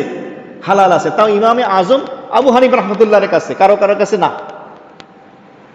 এমনি ভাবে বলা হয়েছে ওয়াল মুনখানিকাতু ওয়াল মাওকুযাতু ওয়াল মুতারাদ্দিয়াতু ওয়ান নাতিহাতু, যে সকল প্রাণীর ক্ষেত্রে বলা হয়েছে যে এভাবে কণ্ঠরোধ করে মারা হয়েছে। একটা প্রাণীর গলা সাইফা ধরছে, মরে গেছে। হাঁসের গলা এমন চাপ দিয়েছেন, মরে গেছে। এখন জবাই করলে কাজ হবে না। যে প্রাণীকে আঘাত করার মাধ্যমে মারা হয়েছে, জবাই না, আঘাতের কারণে মারা গেছে। যে প্রাণী পাহাড় থেকে, গাছ থেকে নিচে পড়ার কারণে মারা গেছে। যে প্রাণী অন্য প্রাণী গুতা মাইরা মাইরা ফেলছে, খাওয়া যাবে না। যে প্রাণীকে হিংস্র প্রাণী সিররা ফাইররা খাইছে, বাঘ সিংহ, ওইটা খাইতে পারবেন না। মানে বাঘ সিংহ যেই হালাল প্রাণীকে চিরে ফেরে খেয়েছে, তবে যদি আপনি জীবিত থাকা অবস্থায় তাকে জবাই করতে পারেন। সুতরাং এই সমস্ত ক্ষেত্রে আমাদেরকে সতর্কতা অবলম্বন করতে হবে। আমি এই জন্য প্রায় বলি, আলোচনায় আসলে, বিয়ে শাদী বিভিন্ন অনুষ্ঠানে আমাদের অনেক মুরগি লাগে রোস্টের জন্য, খাবারের জন্য মেহমানদের। তো সেখানে কমপক্ষে 100 টাকা 500 টাকা দিয়ে হলো একজনকে দাঁড় করাইয়া, যে জবাই করতেছে তাকে বাধ্য করবেন যে বিসমিল্লাহ বলবি প্রত্যেকটা জবাইয়ের সময়, মুরগি বিসমিল্লাহ আল্লাহু আকবার, বিসমিল্লাহ আল্লাহু আকবার, এভাবে পারলে নিজে করবেন। কারণ আপনি যাদেরকে দাওয়াত দিচ্ছেন তাদেরকে হালাল খাওয়ানো আপনার জিম্মাদারি, দায়িত্ব। বিসমিল্লাহ বলে জবাই হয়েছে কিনা আপনি তো জানেন না, সতর্কতা অবলম্বন করা। তো এই ক্ষেত্রে আল্লাহ তাআলা এটা বলে দিলেন। তবে হ্যাঁ, ফামানিদুর রাফি মাখমাসা গায়রা মুতাজানিফিন লিইসিন, কোন ব্যক্তি যদি অপারগ হয়ে যায়, মৃত প্রাণী, মৃত একটা গরু বা ছাগল পড়ে আছে, এমন একটা জায়গায় আছে হালাল খাবার কেউ দেয় না, নাই তার কাছে, অসহায়, এই মুহূর্তে এই মৃত প্রাণীর গোশত না খাইলে লোকটা মারা যাবে, তাহলে সেই ক্ষেত্রে বলা হয় তার জন্য খাওয়া যায়। যিনি অপারগ, একদম অপারগ, কেউ কেউ বলেন 3 দিন পর্যন্ত খাবার না পাওয়া গেলে তখন সে মৃত প্রাণীর গোশত খেতে পারবে। কিন্তু স্বাভাবিক মাসা হলো যে না, কেউ যদি নিরুপায় হয়, একদম না খেলে সে মারা যাবে, তাহলে তার জন্য তখন কি মৃত প্রাণীর গোশত খাওয়া জায়েজ, কিন্তু সেটা স্বাদ নেওয়ার জন্য না, জান বাঁচানো কি ফরজ, ওই ক্ষেত্রে সেটা জায়েজ বলা হয়েছে। এরপরে মহান আল্লাহ রাব্বুল আলামিন এই 6ষ্ঠ পারায় সূরা মায়েদার 3 নম্বর আয়াতে কারিমায় আরেকটা বিষয় বলেছেন, আল-ইয়াওমা আকমালতু লাকুম দীনাকুম ওয়া আতমামতু আলাইকুম নি'মাতি ওয়া রাদিতু লাকুমুল ইসলাম দীনা। বলা হয় যে আয়াতে কারিমা বিদায় হজের সময় নবীর উপরে নাজিল হয়। আল্লাহ পাক বলেন, আল-ইয়াওমা আকমালতু লাকুম দীনাকুম, ও আমার বান্দারা, কিয়ামত পর্যন্ত আমার নবীর আনেওয়ালা উম্মতেরা শোনো, আল্লাহ পাক বলেন আজকে আমি তোমাদের জন্য তোমাদের দ্বীনকে পরিপূর্ণ করে দিলাম। ওয়া আতমামতু আলাইকুম নি'মাতি, আমার পক্ষ থেকে যে নিয়ামত সেটাকে আমি পরিপূর্ণ দান করলাম, পরিপূর্ণতা দান করলাম। রাদিতু লাকুমুল ইসলাম দীনা, এবং তোমাদের ধর্ম হিসাবে ইসলামকে আমি খুশি মনে সন্তুষ্ট চিত্তে আমি মেনে নিলাম। এই আয়াতে কারিমা এখানে বলা হলো।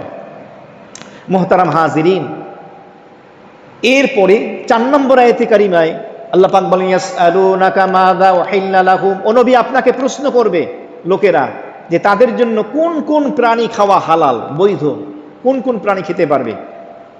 কুল, আপনি বলুন, উহিল্লা লাকুমুত তাইয়্যিবাত, তোমাদের জন্য পবিত্র বস্তুগুলো হালাল করা হলো, বৈধ করা হলো। তার মানে হলো যেগুলো হালাল, যেগুলো পবিত্র, এই জিনিসগুলো মুমিনরা খাবে, মুসলিম নরনারী, তাদের জন্য এটা হালাল। ওমা আল্লামতুম মিনাল জাওয়ারিহি মুকাল্লিবিনা তুআল্লিমুনাহুন্না মা আল্লামাকুমুল্লাহ। এতে কারিমে আল্লাহ তাআলা বলে দিলেন, তোমরা তোমাদের ওই সমস্ত শিকারী প্রাণী, যেমন কুকুর, এটার দ্বারা যদি কোনো প্রাণী শিকার করো, এবং সেই শিকারী প্রাণী যদি তারা প্রশিক্ষণ প্রাপ্ত হয় কিভাবে শিকার করতে হয়, এরা শিকারী কুকুরটা জানে, প্রাণীটা জানে। যেমন এক ধরনের উদ আছে, বড় বড়, বেজির থেকে বড়, এগুলো শিকারী হয়। মালিক যখন পুকুরের ভিতরে ছেড়ে দেয়, ওই মাছ কামড়াইয়ে ধরে নিয়ে আসে, দেখেন না? ঠিক আছে, এরকম শিকারী প্রাণী যদি কোনোদিনই শিকার করে, বাস পাখি আছে, সে একটা হালাল প্রাণী শিকার করে আপনাদের নিয়ে আসলে, প্রশিক্ষণপ্রাপ্ত যদি আনে, বিসমিল্লাহ বলে ছেড়ে দিলেন, সে ধরে নিয়ে আসলো, আপনি জবাই করলেন, তাহলে এইটা খাওয়া আপনার জন্য কি আছে? হালাল আছে। আর এই শিকারী প্রাণী কোনো প্রাণী শিকার করার পরে সে নিজে খায় না, ধরে মালিকের কাছে নিয়ে আসে, কারণ সে জানে এটা মালিক খাবে, তো এটা তুমি খেতে পারবে। একথা আল্লাহ তাআলা এখানে বলে দিলেন।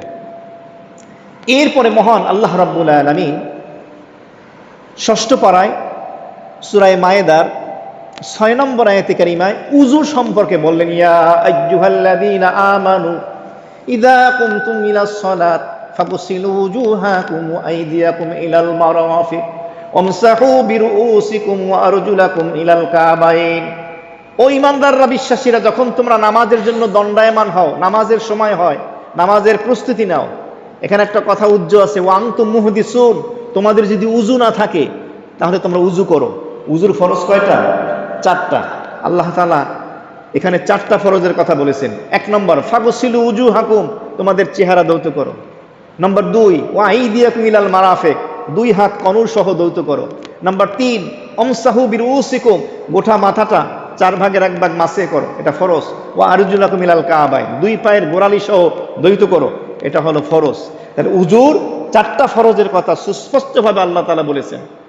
উযুর ভিতরে ওয়াজিব নাই, ফরজ আছে, সুন্নাত আছে, মুস্তাহাব আছে, আদব আছে। গত সপ্তাহের 5ম পারার তাফসীরে আমরা ফরজ গোসলের আলোচনা শুনেছি বিস্তারিত। ওয়া ইন কুনতুম জুনুবান ফাত্তাহারু, তোমরা যদি জুনুবি হয়ে যাও, অপবিত্র হয়ে যাও, মুফাসসিরিন ইকরামগণ বলেন এর অর্থ হলো যদি তোমাদের গোসল ফরজ হয়ে যায়, ফাত্তাহারু, ভালোভাবে পবিত্রতা অর্জন করো। একটা হলো উযু নাই, নাপাকি 2 প্রকার, হদসে আসগার, হদসে আকবার। হদসে আসগার হলো ছোট নাপাকি, উযু নাই, উযু করলেই হইল। আর একটা হলো হদসে আকবার, বড় নাপাকি, গোসল ফরজ হয়েছে। গোসল ফরজ, প্রাপ্তবয়স্ক হওয়ার পরে স্বপ্নদোষ হয়, স্বামী স্ত্রী মিলন, মেয়েদের মাসিক থেকে সুস্থ হয়, বাচ্চা হওয়ার নেফাস থেকে সুস্থ হয় ইত্যাদি, গোসল ফরজ, তখন গোসল করতে হবে। ওয়া ইন কুনতুম মারদা, যদি তোমরা অসুস্থ হও, আও আলা সাফারিন, ভ্রমণে সফরে থাকো, আও জা আহাদুম মিনকুম মিনাল গায়েব, অথবা তোমাদের মধ্যে কোনো ব্যক্তি পেশাব পায়খানার জরুরত সেরে আসে, আও লামাসতুমুন নিসা, অথবা তোমরা মহিলাদের সাথে, তোমার স্ত্রীর সাথে মিলন করে থাকো, ফালাম তাজিদু মাআন, অতঃপর তোমরা যদি পানি না পাও, পানি ব্যবহার অক্ষম হও। এর ব্যাখ্যাও কিন্তু দিয়েছি আমি এতে পূর্বে। একটা হলো পানিই নাই 1 মাইলের ভিতরে, পানিই পাচ্ছেন না কোনোভাবে। আর একটার অর্থ হলো পানি আছে কিন্তু আপনার অসুস্থতা এতটা ব্যাপক, এতটা মারাত্মক, এই মুহূর্তে পানি ব্যবহার করলে অঙ্গহানি হবে, দীর্ঘমেয়াদী রোগে আক্রান্ত হবেন, মারা যেতে পারেন, তাহলে আপনি পানি ব্যবহারে অক্ষম। কি করবেন? ফাতায়াম্মামু সাঈদান তাইয়্যিবা, তোমরা পবিত্র মাটি দ্বারা তায়াম্মুম করো। তায়াম্মুমের ফরজ হলো 3টা। 1 নম্বরে নিয়ত, ফাতায়াম্মামুর অর্থ হলো নিয়ত করতে হবে, পবিত্রতার নিয়ত করো। সাঈদান তাইয়্যিবা, পবিত্র মাটি দ্বারা। নম্বর 2 ফামসাহু বিউজুহিকুম, বিউজুহিকুম, চেহারাকে একবার মাসাহ করো। ওয়া আইদিকুম মিন, গোটা হাতের কনুই সহ মাসাহ করো। তো তায়াম্মুমের বিধানের কথাও মহান আল্লাহ রাব্বুল আলামিন এখানে বলে দিলেন। এবং আল্লাহ বললেন, মা ইউরিদুল্লাহু লিয়াজআলা আলাইকুম মিন হারাজ, আল্লাহ তোমাদেরকে সমস্যায় ফেলতে চান না। পানি ব্যবহার করতে পারছো না, পবিত্রতা অর্জন করার দরকার, নামাজের ওয়াক্ত হয়ে গেছে, নামাজের ওয়াক্ত চলে যাচ্ছে, নামাজের ওয়াক্ত সংকীর্ণ, এখন যদি বলা হয়, ইসলাম বলে না পানি ব্যবহার করতে হবে, তাহলে বেচারায় সমস্যায় পড়বে। আল্লাহ বলেন তোমাদের আল্লাহ সমস্যায় ফেলতে চান না, বরং ওয়ালা কি ইউরিদু, আল্লাহ চান লিউতাহহিরাকুম, তোমাদেরকে পবিত্র করতে। সুবহানাল্লাহ। ওয়ালিউতিম্মা নি'মাতাহু আলাইকুম, এবং আল্লাহ তার নিয়ামত তোমাদের উপরে পরিপূর্ণ করতে চান। লাআল্লাকুম তাশকুরুন, যাতে করে তোমরা আল্লাহ তাআলার নিয়ামতের শুকরিয়া আদায় করতে পারো। তো মহান আল্লাহ রাব্বুল আলামিন এই কথাগুলো বললেন। 7 নম্বর আয়াতে বলেন, আযকুরু নি'মাতাল্লাহি আলাইকুম, স্মরণ করো তোমাদের উপরে আল্লাহ পাকের যে নিয়ামতগুলো রয়েছে। ওয়া মিসাকাহুল্লাযী ওয়াসাকাকুম বি, এবং ওই প্রতিশ্রুতি যেটা তোমরা আল্লাহর সাথে করেছো, আল্লাহ তোমাদের সাথে করেছেন। ইদ কুলতুম সামি'না ওয়া আতা'না, প্রতিশ্রুতি যখন নিয়েছিলে তখন তোমরা বলেছিলে সামি'না, ও আল্লাহ আমরা শুনলাম। ওয়া আতানা, আমরা মানলাম। ওয়াত্তাকুল্লাহ, আল্লাহ পাক এই কথাগুলো স্মরণ করে দিয়ে বললেন তোমরা আল্লাহকে ভয় করো। ইন্নাল্লাহা আলিমুম বিযাতিস সুদূর, আল্লাহ পাক বলে নিশ্চয়ই মানুষের হৃদয়ের অন্তঃস্তরের গহীনের গোপন কথাটাও জানেন। যে কথা প্রকাশ করো স্পষ্টভাবে আওয়াজ দিয়ে বলো সেটাও শোনেন, জানেন। যেটা আস্তে বলো সেটাও জানেন, যেটা বলো না কল্পনা করছো সেটাও জানেন। তিনি আমার আল্লাহ। তো এই আলোচনাগুলো করলেন। এরপরে 9 নম্বর আয়াতে বলেন ওয়া'আদাল্লাহুল্লাযীনা আমানু ওয়া আমিলুস সলিহাত লাহুম মাগফিরাতুন ওয়া আজরুন আযীম। আল্লাহ তাআলা ঈমানদারদের সাথে ওয়াদা করেছেন, যেই ঈমানদাররা আমলে সলে করবে, নেক আমল করবে, 5 ওয়াক্ত নামাজ ঠিকমতো পড়বে, খালি জুমায় সীমাবদ্ধ নয়, রমজান মাসে ফরজ রোজা রাখবে, হজ ফরজ হলে জীবনে একবার কমপক্ষে হজ করবে, এরপরে জাকাত ফরজ হলে জাকাত দেবে, স্থানকাল পাত্র ভেদে আল্লাহর হুকুমগুলো মানবে, নিষেধাজ্ঞাগুলো মানবে। আল্লাহ বলেন লাহুম মাগফিরাতুন ওয়া আজরুন আযীম, আল্লাহ বলেন তাদের জন্য রয়েছে আমার পক্ষ থেকে ক্ষমা এবং অনেক বড় প্রতিদান, জান্নাত।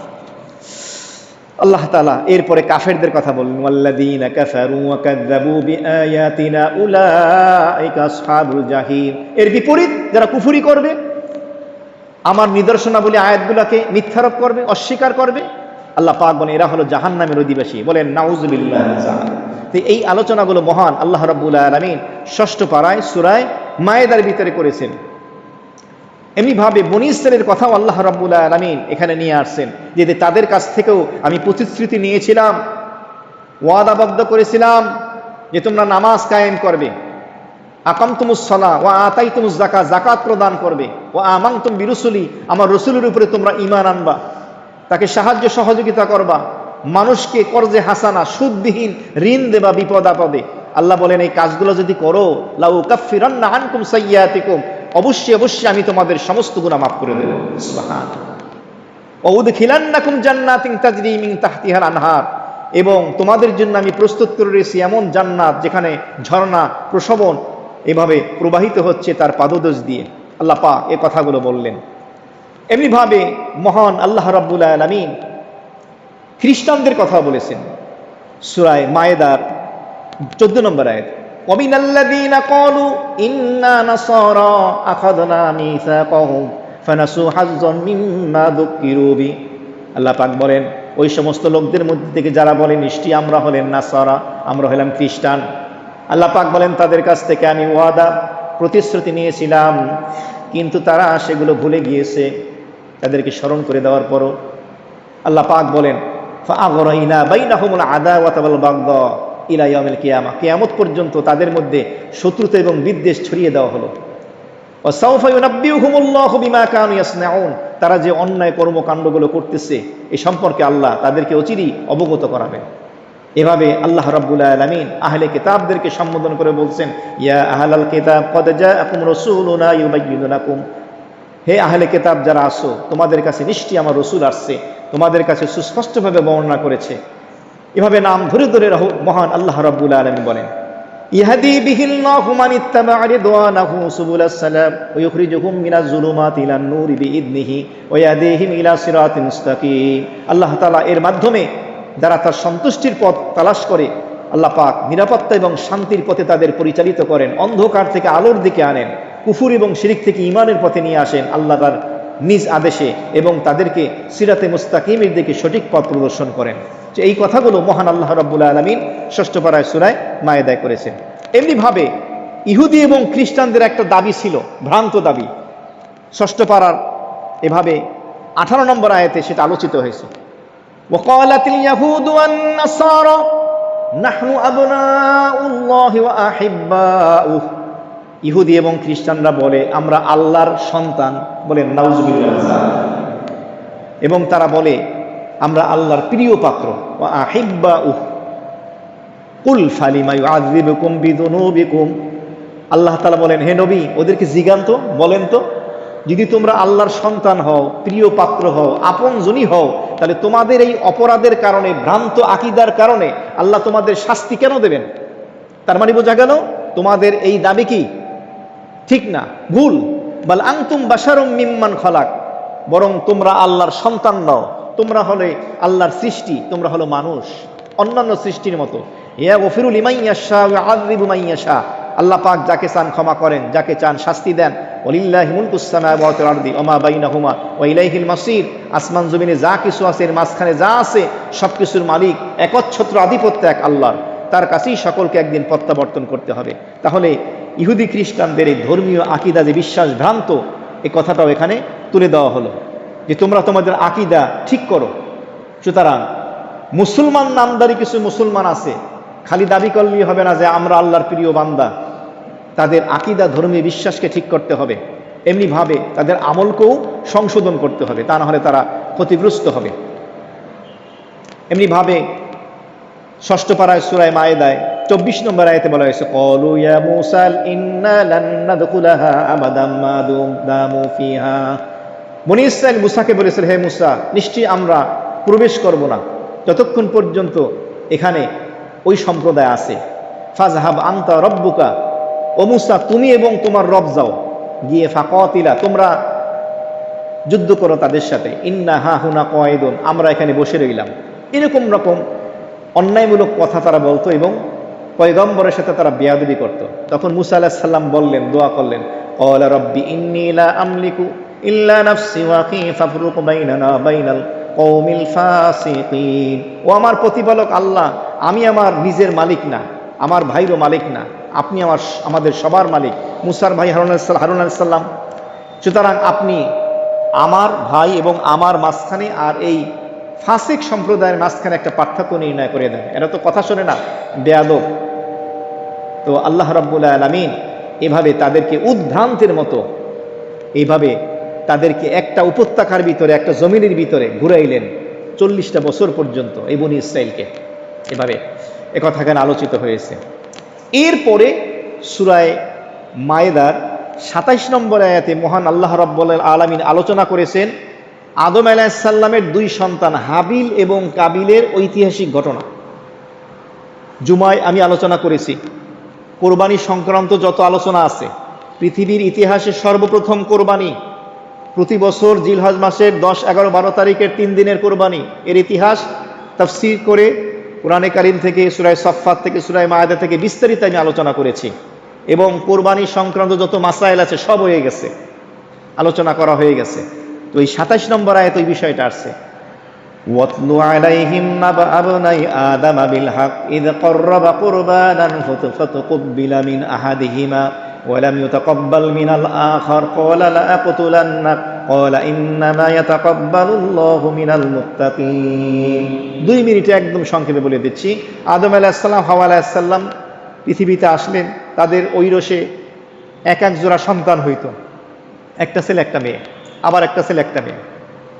যেহেতু তখন পৃথিবীতে আর কোনো মানুষ ছিল না, তাহলে বনি আদমের বংশের ধারাবাহিকতা কিয়ামত পর্যন্ত চালু থাকতে হবে বৈধভাবে বিবাহ বন্ধনের মাধ্যমে।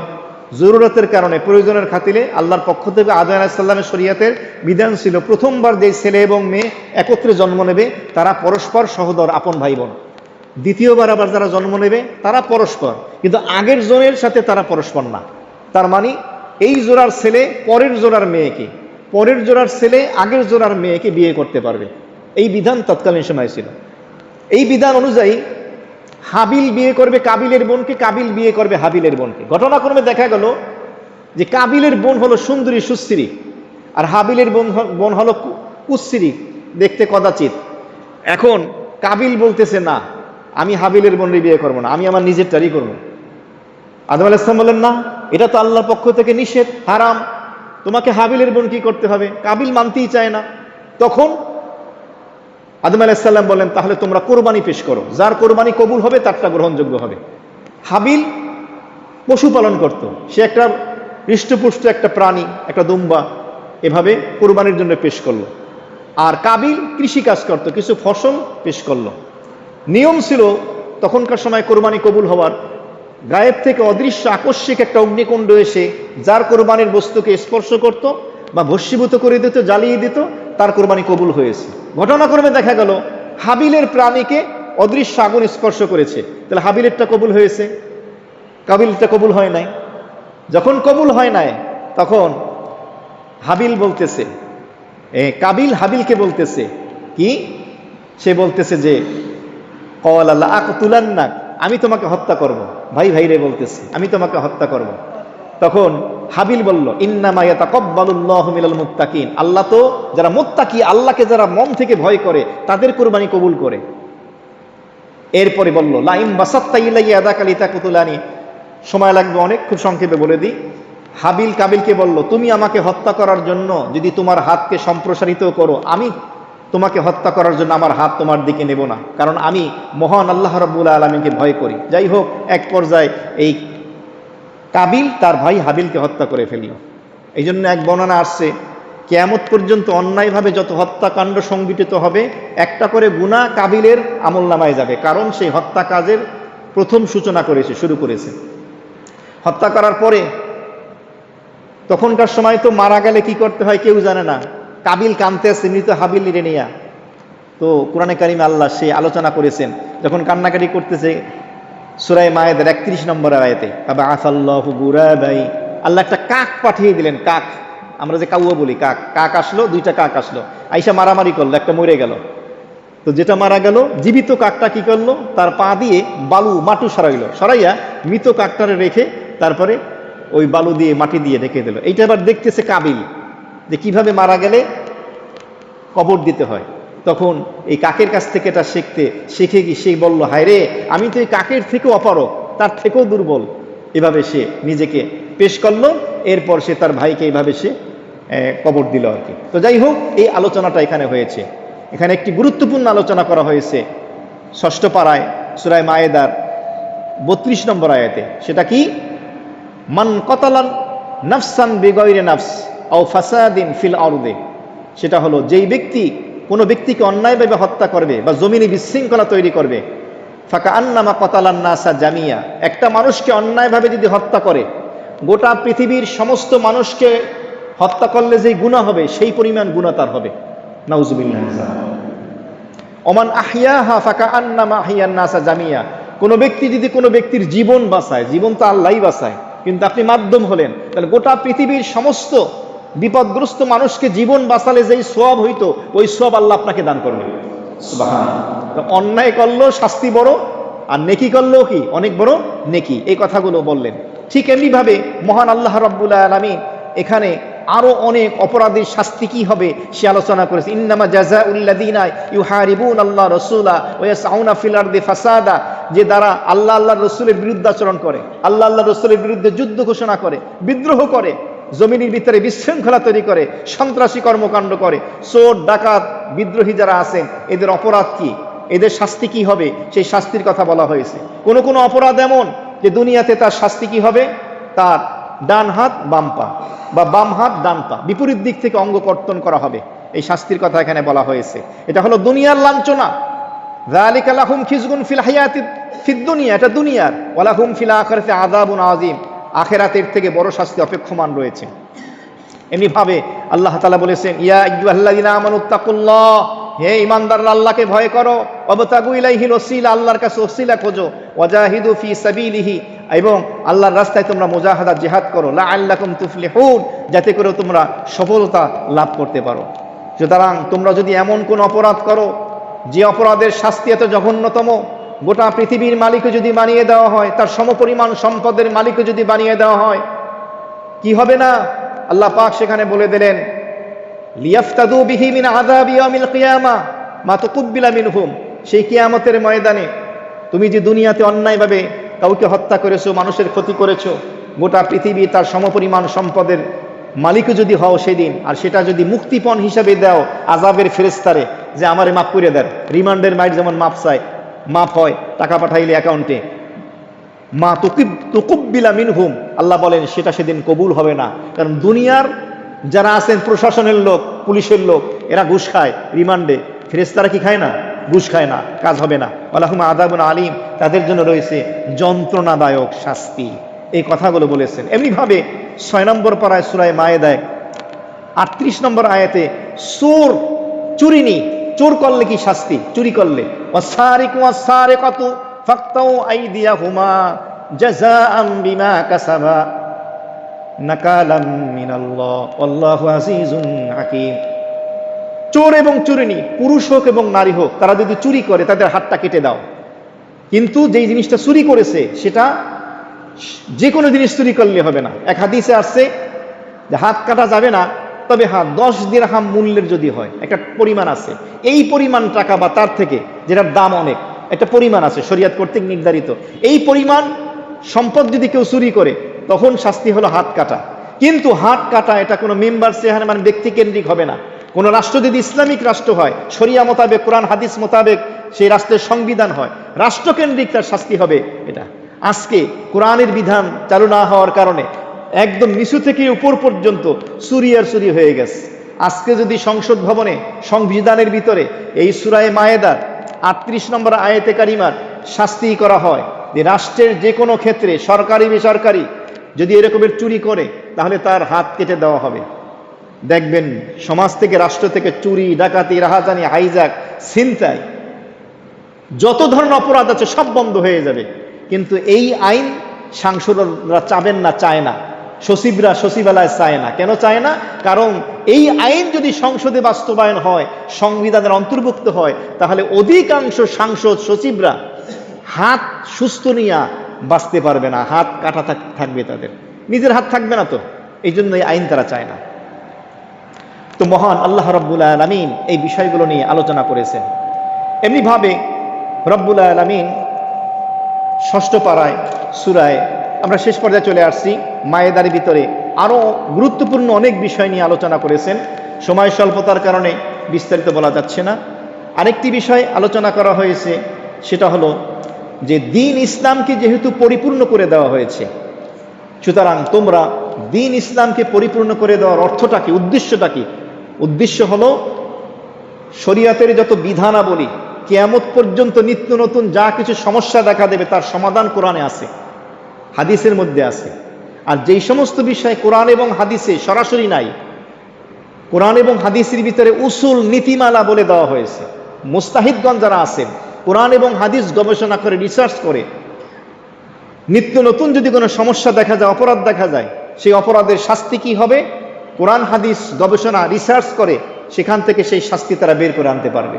এ কথাটা এখানে বলে দেওয়া হয়েছে। হাদিসে আছে কোনো মুস্তাহিদ যিনি গবেষণা করবেন, তিনি যদি সঠিক গবেষণায় উপনীত হন, আজরানে, লাহু আজরানে, ডাবল সোয়াব পাবেন। আর যদি ভুল হয়, লাহু আজরুন, তিনি এক গুণ সোয়াব পাবেন, এই ইস্তেহাদের কারণে, গবেষণার কারণে। যেমন দেখেন ফেন্সিডিল, তারপরে আপনার বিভিন্ন রকমের নেশা জাতীয় দ্রব্য, হিরোইন, এই ফেন্সিডিল, হিরোইনের কথা কোরআনে স্পষ্ট আছে? কথা কয় না, নাই তো। হাদিসও স্পষ্ট নাই, কিন্তু কোরআন এবং হাদিসে তার উসুল নীতিমালা বলে দেওয়া হয়েছে। কুল্লু মুস্কিরিন হারামুন, প্রত্যেক ওই জিনিস যেটা নেশা আনে ওইটাই হারাম। কলিলুহু আও কাসিরুহু, কম হোক বেশি হোক। কেউ বলবে আমি 1 ফোঁটা খাইলেও কি হারাম? আমার তো 1 বোতল খাইলে মাথা ঠিক থাকে, আমি তো মাতাল হই না। বলা হয়েছে কলিলুহু আও কাসিরুহু, যেটা নেশা আনে ওটা 1 বোতল খাইলেও হারাম, 1 ফোঁটা খাইলেও কি হারাম। এই উসুল বলে দেওয়া হয়েছে এর মাধ্যমে। সুতরাং এই বিষয়গুলো সুস্পষ্টভাবে তুলে ধরা হয়েছে।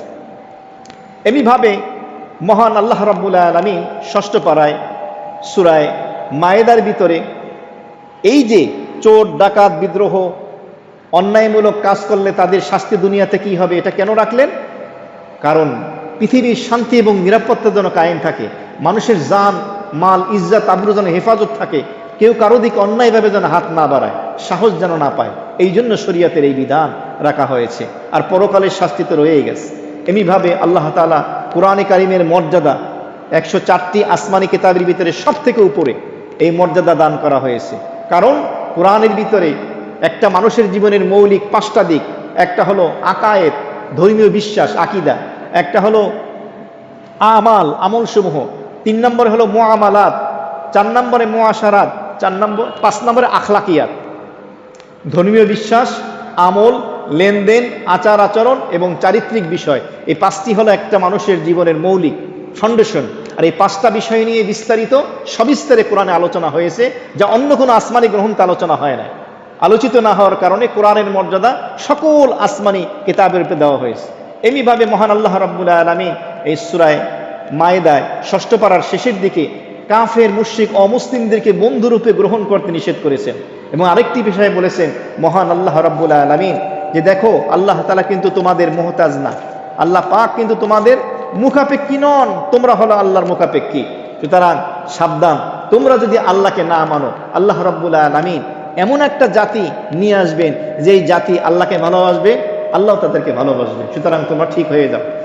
এরপরে সর্বশেষ মহান আল্লাহ রাব্বুল আলামিন আলোচনা করেছেন যে ইহুদি এবং খ্রিস্টান যারা আছে তারা কিন্তু তোমাদের শত্রু এবং তোমাদের বিরোধী, আর এর ভিতরে সব থেকে জঘন্যতম হলো ইহুদি। সর্বশেষ 6 নম্বর পারার সূরা মায়েদার 82 নম্বর আয়াত, আজকে শেষ আয়াত, লা তাজিদান্না শাদ্দান নাস আদাওয়াতান লিল্লাযিনা আমানুল ইয়াহুদা ওয়াল্লাযিনা আশরাকু ওয়া লা তাজিদান্না আকরাবাহুম মাওয়াদ্দাহ লিল্লাযিনা আমানুল্লাযিনা ক্বালু ইন্না নাসারা যালিকা বিআন্না মিনহুম কিসসিসিনা ওয়া রুহবানা ওয়া আন্নাহুম লা ইস্তাকবিরুন। ইহুদি খ্রিস্টান দুইটাই কিন্তু খারাপ, মুসলমানদের শত্রু, জানের দুশমন, ইমানের দুশমন, ইসলামের ঘোর শত্রু। ও নবী এবং আপনার অনুসারী যারা আছে, মুসলমানরা, আপনার উম্মত যারা আছে, ইহুদি খ্রিস্টানদেরকে আপনি সন্তুষ্ট করতে পারবেন না যতক্ষণ পর্যন্ত তাদের ধর্ম আপনি গ্রহণ না করবেন। সুতরাং তাদেরকে সন্তুষ্ট করার দরকার নাই, ওই ফিকির আপনি বাদ দেন। মুসলমানদেরকেও বলে দেওয়া হলো। তবে ইহুদি এবং খ্রিস্টানদের ভিতরে জঘন্যতম হলো ইহুদিরা। ইহুদিদের তুলনায় খ্রিস্টানরা তুলনামূলক তাদের অন্তর একটু নরম, যদিও তারা খারাপ, কিন্তু খ্রিস্টানদের থেকেও জঘন্যতম কারা? ইহুদিরা। আজকে দেখেন গোটা পৃথিবীতে ইহুদির সংখ্যা কয়জন? হাতে গোনা কয়জন। কিন্তু গোটা পৃথিবীর এই যত সমস্যা হইতেছে, গোটা পৃথিবীর অশান্তির মূল কারণ হলো ইহুদি। এই যে ট্রাম্প মাথা মোটা, এই যা কিছু করাইতেছে ইহুদিরা করাইতেছে, তাকে ইসরায়েল নেতানিয়াহু করাইতেছে এরকমের। এবং স্বল্প কিছু লোক, কিন্তু তাদের মেধা কি দেখেন। গোটা ওয়ার্ল্ডের বাচ্চাদের খাবার, কসমেটিক্স থেকে শুরু করে, খাবার থেকে শুরু করে, ওয়ার্ল্ডের নামি দামি ব্র্যান্ডের যত জিনিস আছে অধিকাংশ ইহুদিদের। গবেষণা করতেছে তারা। মুসলমানদের কোনো ফিকির নাই, আমাদের কোনো ফিকির নাই যে উম্মাকে আমরা কিভাবে বাঁচাবো, এর থেকে ভালোটা কিভাবে দেওয়া যায়। মুহতারাম হাজিরিন, আজকে আমরা 6ষ্ঠ পারায় সূরা নিসার কিছু অংশ এবং সূরা মায়েদার 1 থেকে 82 নম্বর আয়াত থেকে আমার সংক্ষিপ্ত তাফসীর শুনলাম। মহান আল্লাহ রাব্বুল আলামিন আমাদেরকে স্মরণ রেখে আমল করার তৌফিক দান করুন। তো সর্বশেষ সোমবার দিন যদি জিলকদ মাস 29-এ হয়, সোমবার দিন চাঁদ দেখা যাবে জিলহজ মাসের, আর 30-এ হইলে মঙ্গলবার চাঁদ দেখা যাবে। এই জিলহজ মাসের গুরুত্ব এবং তাৎপর্য নিয়ে 2 মিনিটে কথা বলছি। কোরআনে কারিমের সূরা ফাজরে আল্লাহ 5টা জিনিসের কসম খাইছেন, তার মধ্যে 2 এবং 3 নম্বর আয়াতে ওয়ালায়ালিন আশার ওয়া শাফি আল আতর, জিলহজের প্রথম 10 রাতের কসম খাইছেন। তো এক বর্ণনা অনুযায়ী বছরের সর্বশ্রেষ্ঠ 10টা রাত হলো রমজানের শেষ দশকের শেষ 10 রাত, আর দিনের দিক থেকে বছরের সর্বশ্রেষ্ঠ দিন হলো জিলহজ মাসের 1 তারিখ থেকে 10 তারিখ। এবং জোর বিজোর অর্থাৎ ঈদুল আজহার দিন, ইয়মে নাহরের দিন এবং আরাফার দিনের শপথ কসম আল্লাহ করেছেন, তার মানে গুরুত্ব বেশি। তিরমিজির হাদিসে আসছে আবু হুরায়রা রাদিয়াল্লাহু তাআলা আনহু থেকে, সে হাদিসে বলা হয়েছে নবী বলেন যে আল্লাহর কাছে রমজানের পরে সব থেকে পছন্দনীয় ইবাদতের মধ্যে যে দিনগুলো সেটা হলো জিলহজের প্রথম 10 দিন, 1 তারিখ থেকে 9 তারিখ পর্যন্ত জিলহজের এক একটা রোজার ফজিলত 1 বছর নফল রোজার সমান, আর এক একটা রাতের ফজিলত হলো লাইলাতুল কদরের সমান। গতকাল আমি জুমায় বিস্তারিত আলোচনা করছি, আজকে একটু টাচ দিয়ে দিলাম আর কি। আর এই পবিত্র জিলহজ মাসে মোটামুটি কোরআন হাদিসের আলোকে 11টা আমল আছে। আমাদের আমল হলো পশুর হাটে যাও, পশু জবাই করো, সীমাবদ্ধ, অথচ আরো 10টা আমল আছে, মোট 11টা আমল।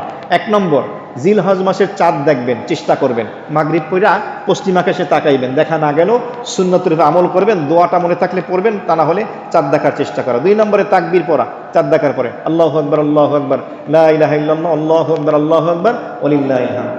উঠতে বসতে হাঁটতে সাহাবায়ে কেরাম জিলহজের চাঁদ দেখে বাজারে হাটে ঘাটে পড়তেন, এতটুকু আওয়াজ যেন পাশের ভাই শুনতে পারে, এতটুকু সেও শুনবে।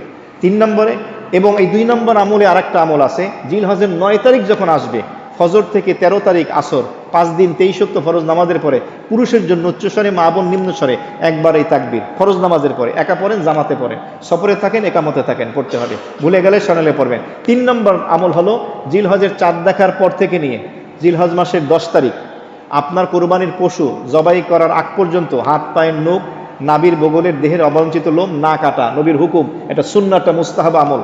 কেউ কেউ বলছেন কোরবানির ফজিলত লাভ হবে, এই আমলটা করবেন। 4 নম্বর আমল হলো রোজা রাখা, 1 তারিখ থেকে 9 তারিখ তো বলেই দিলাম। 5 নম্বর আরম হলো কোরআনে কারিম বেশি বেশি তেলাওয়াত, কোরআন শিক্ষা করা, তাফসির, কোরআনের তালিম ঘরে জারু করা। 6 নম্বর আমল হলো তাসবিহ, নবী বলেছেন সুবহানাল্লাহ, আলহামদুলিল্লাহ, লা ইলাহা ইল্লাল্লাহু আল্লাহু আকবার।